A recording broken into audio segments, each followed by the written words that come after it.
Feeling overwhelmed by shipping complexities and industry jargon? ProShip ParcelCast Unwind is here to help. Join us as we unwind with industry experts, break down complex topics, and make shipping enjoyable with a cocktail in hand. Learn about the latest trends in technology, navigate carrier changes, and gain valuable insights from the pros. ProShip ParcelCast Unwind. It's your one-stop shop for simplifying logistics, one sip at a time. Brought to you by ProShip, the last shipping software you'll ever need. I am Katy Schroedl. I'm here with Justin Cramer here live at NRF 2025, and we are going to talk a little bit about retail and what we see coming. All right, so Justin, what is the biggest buzzword you're hearing here at NRF, and do you think it's living up to the hype? Well, hands down, AI is the biggest buzzword we're hearing for the last 2 years solid. Yes. And quite frankly, no, I do not think AI is producing good enough results yet. Do I think it's a technology that will continue to mature and a technology that will provide retailers, fulfillment folks, basically everybody in tech with useful features? Yes, but I feel it's a lot more hype at this point in time than it is actual feature sets. Sure. Is there anywhere you are seeing it that it's working, or anywhere that you're like, oh, I'd love to see it here? Like, give us an example of somewhere in retail. There's two places, and understand I'm focusing really on the fulfillment pieces themselves. Yeah. I'm sure there's a lot of other places, like copy and marketing and things of that nature, where AI is doing a great job, right? Many of us use it in the way we communicate with one another every day, right? But the reality is when we look at actual fulfilling orders, there's a couple of spots where I think that AI can be very, very useful. Number one is in wave pick, or the picking process itself, because that's just such a huge number of combinatorics that can dramatically change based upon whether you have a particular item that has really sold well versus the hundreds of other items you may have in a warehouse. Versus what type of people you have. Maybe you've got temporary workers versus more permanent workers, right? And so those are things that change so much.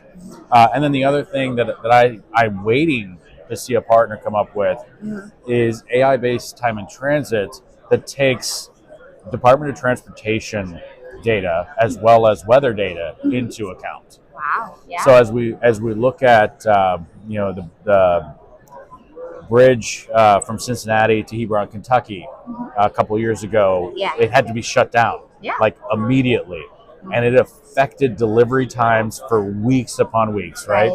You got the bridge that the boat hit and it fell into the water. Now that's only affecting a very small part of the country in just one lane, but it still is having residual effects today. Yeah. We've had a couple of very notable hurricanes this year. We've got a large problem existing in California as we speak. Right? All of these things are having knock-on effects. And if we are attempting, we as retailers and people who actually do the fulfillment are trying to save an expectation that we've set with the customer, that's a great opportunity to use AI to know how long is it going to take. Maybe most of the time it's a next day service for that ground. But because of these changes, because of these things that we've talked about, because the ice storm that went across the country, right? Maybe that next day becomes a 2 or a 3 day one. When are you going to know? And are you just going to count on your customers giving you grace, or are you going to be proactive about it? Yeah. And I think that wave pick, I mean, with the timing, it's January. We just came off peak season. I think people know that's fresh in their minds, those orders and that timing, how much that could really help. I would say the biggest buzzword or buzz concept I've been hearing at NRF is surrounding carrier volume balancing. If you go back a few years, back to when early COVID, everything went to e-commerce, and finding the right mix of all your different carriers and rate shopping between them became extremely popular. Now you fast forward a few years later, and that didn't become as lucrative in the industry. Now we're seeing in 2025 and the outlook of the next few years, carriers are going to be battling more and more for the business, so that volume's up for grabs. Carrier volume balancing ensures that you're going to meet all your volume metrics to get your negotiated rates, while also reaping the benefits of rate shopping between the carriers in your network. So if you could give one piece of shipping advice to a retailer, what would you say? Just one piece for 2025. be prepared for volatility to continue. Okay. The United States Post Office continues to drive change to modernize. This has now affected almost every other carrier in North America in some way, shape, or form. We're now starting to see announcements on LinkedIn about carriers that were doing well during the pandemic, which are now starting to close their doors or merge with one another. We also know that the larger carriers in the U.S. don't want all your packages. So you're almost need to, if you're going to control your logistics spend, you need to have multiple carriers. But that brings the risk that they may close on you. So this is when I say volatility is the big thing. You need to have your system set up so that as these things happen, you can change and react rather than go, oh my, this is going to take 5 months to make a change. How am I going to keep my customers happy during that time? It should take 5 days or maybe 5 minutes to make that change. The tools and strategies to mitigate that kind of risk is key. Absolutely. So don't seep out yourself to being single carrier or working with a small network, even though when you work with these carrier reps, you're going to be getting the most lucrative rates from each of them. It does become advantageous to expand your network, have more and more options, and have the ability to pivot when necessary. We saw some really good examples of carriers in Canada or even the US potentially striking. So being able to pivot really quickly will put you above the rest when you're talking about competition in the industry. So I think it's a really popular topic right now. It's rate shopping, especially with a lot of changes that are happening with the carriers and the offered service levels. A lot of folks know that you can't just have one carrier in this environment. You're not setting yourself up for success. You might have some fantastic negotiated rates, but what's the cost if that provider goes down? What's that cost if they're you give them kind of the home field advantage in this scenario? You're not using another carrier to help influence those rates, as well as a backup in this scenario that carrier is no longer performing. But then a lot of folks now are saying, okay, well, then how many carriers are correct? Like, what's the common ratio? As you know, across each industry, that number is going to be different for every single person.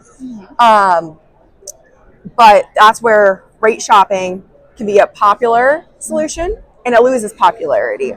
So having enough providers to help with negotiate different contracts, but not having so many carriers that now you're no longer hitting your minimums anymore. You really want to cover that risk. I mean, we've seen, weather issues, we've seen labor issues, all that kind of stuff. So covering your risk with having a backup. Risk mitigation is a big piece of it. And so you want to make sure that you're diversifying across, maybe the big three, UPS, FedEx, USPS. Definitely want to add in DHL there to that conversation. I guess the big four here in this conversation. But maybe looking into some regional providers, some same-day delivery services, give you a little bit more flexibility but you don't need 10 carriers in the mix right now. You need to have a solid relationship with each, but then also software that will make sure that you are hitting your minimum volumes and you can quickly switch from one provider to the next. You have to have flexibility there. And if you don't have any flexibility, that's where a lot of retailers are hitting a wall if it's too rigid in that structure. Makes sense. The one piece of advice I'd have to say is keep asking questions. Some people aren't a good fit today, but they're a great fit tomorrow. And it's always, we're going back and asking, what's your current state? What's your future state?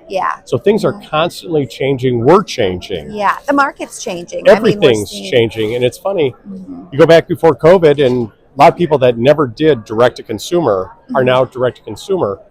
They were forced to join that type market and go from there. But everybody's different. Everybody's got a different solution. That's the great thing about working with ProShip.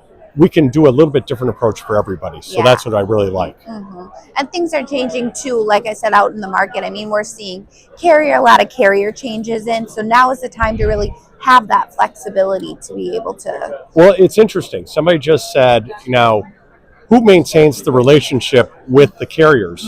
And it's like, well, financially, the customer always maintains that part, but then we take care of everything else with the carrier, the relationship, being compliant, making sure all the changes that are always occurring, the updates, we take care of it so they don't have to worry about it. And that's that ever-changing landscape of carriers. Yeah, and that's where, I mean, the relationship and the pieces to that relationship, you know, the close relationship where you're solution of the year, where you're a diamond compatibility partner, that's where those pieces come in. And it's always interesting that our carriers that we're working with are coming to us and asking, what are you seeing changing? Can you run our software and see if everything is correct? They're viewing us as a partner, just not another piece of software. Right, and the timing is really important too. I mean, we're talking about now is January, we're post-peak, we've got some time before peak's coming again. Well, it's interesting, depending what customer you are, it's still peak. That's true, yes. And some of our favorite customers their peak are multiple times throughout the year. You know, you've got Valentine's Day coming up, you got Mother's Day. You name it, it's another day of peak for them. And we know everyone's different, so we try to be able to get out there and do it. Now, it's how the carriers view peak is always set in stone, but all our customers are different. What do you think is going to be the biggest source of volatility in the coming year for the retail landscape, at least? And here it really depends upon what happens with the potential tariffs. Because as we look at, because all of us we work globally, right? So a lot of our goods that are going to be in our stores are coming from Bangladesh, are coming from China, are coming from all of these places. Okay. And it seems like there's a possibility that no external country is safe from tariffs at this point in time. Okay. So you've got to be prepared. Some of it's going to be timing based. Some of it is just going to, some of it may actually affect how your customers actually have the ability to purchase your product. So again, volatility, but where my first volatility was about the carriers themselves, in this case, your supply side volatility is also probably the largest concern has been since the pandemic. Yeah, makes sense. In retail today, there is continually increased complexity in getting your orders from your warehouse to your end customer. It used to be a lot of times you're shipping to a physical store. In that case, addresses aren't changing. They're pretty standardized in your system. Now you could be shipping to anybody in Southern California or anybody in Northern Maine where address requirements are completely different. Then you mix in the fact that carriers require different inputs and standards. It's going to create a lot of issues for retailers, and it's something that ProShip with address validation and the rest of our software can really help you guys out with. How do you feel like you're adapting to the changing expectations of today's consumer? How's ProShip putting that best foot forward to meet today's consumers? Well, the lucky thing for us is that we have been about making changes within a logistics system easier, right? We've been about isolating those business rules away from your ERP, your WMS, your OMS, just to a spot where they belong, and not including any of those other business rules in the shipping area, right? So to me, I'm very positive that if a customer is taking the advice of a seasoned multi-carrier shipping software vendor, if they are having good code reviews, if they're looking to see, I mean, let's face it, sometimes you got to clear out the warehouse and get rid of those SKUs that have been damaged. Well, same thing with your business rules and your shipping system. So the lovely thing about modern shipping systems is they're designed to allow you to remove all that stuff and put only the current business rules in place. So if you really want to make sure, you want to double check, volatility hasn't struck us yet. Okay, now is a great time to go in, work with your IT folks, work with the logistics folks, work with the e-commerce folks, and determine how much of the we have to have it, right, from 3 years ago still needs to be in there.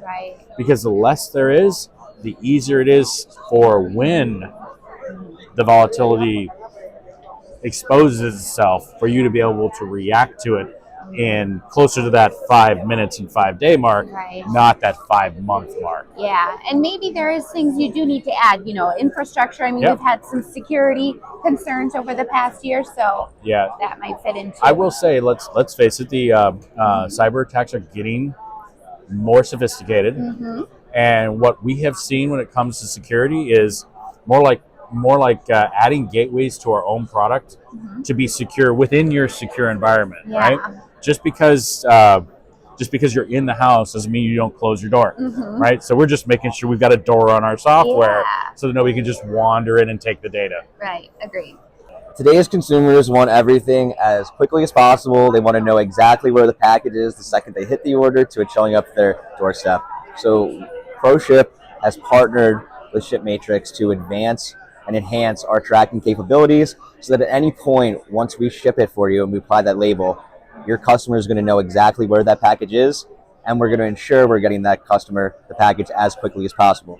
So really it's coming down to is automating a process, removing tribal knowledge from the warehouses and putting that within a system. So as you know, there's a lot of labor shortages coming around, especially in a warehouse space, that you don't want to rely on that turnover rate when it comes to your business rules, because then those business rules leave with them at that point. So we want to make sure that that's automated in a centralized location. So ProShip, we have a tool called ProShip Office, and that's where you can set table-driven business rules. That's where you'll, if there's any packing requirements, breakdowns by SKUs, weight breaks, that is going to be automated when you're processing that shipment. So rather than having somebody make a manual selection or make a manual rule on the floor, it is done behind the scenes and processed. So there's no other out. And sub-second too. I mean, that's all happening, instantaneously, very quickly, so that it's not sitting here having a discussion about it. Exactly, and telling you what to do each time. It's just a scan ship process rather than having to look through the service options. When was the delivery date by again? Okay, well then let's go back to this. Oh, it's a hazmat shipment. What labels do we need to apply here? Do we need to get that 49 CFR? Everything's automated there. So all the surrounding documentation to that label. So you're getting rid of that back end office work as well. So having a centralized repository for all of your business rules will help in everything flow smoothly downstream and allow folks to step into a new role in your warehouse without having to be trained extensively when they should just be learning your process today, not the exceptions. And now is really the time for that, right? I mean, we're in January, February's just around the corner. Now's the time where how many months out from peak? Now's the time to really tackle that. Absolutely. Now is better than at any time, especially moving away from where maybe you're looking at peak season. Did you have to do a Saturday shift? Did you have to hire temp workers right now to be able to cover your peak operations? Thanks for joining us on ProShip ParcelCast Unwind. Don't forget to subscribe wherever you listen to podcasts and leave us a review. We appreciate your thoughts. Looking for even more strategies and solutions to navigate the shipping landscape? Head over to our website at ProShipInc.com. We're not just another software company. We're dedicated to becoming the perfect fit for your unique needs, helping you ship smarter, not harder. Cheers, and see you next time.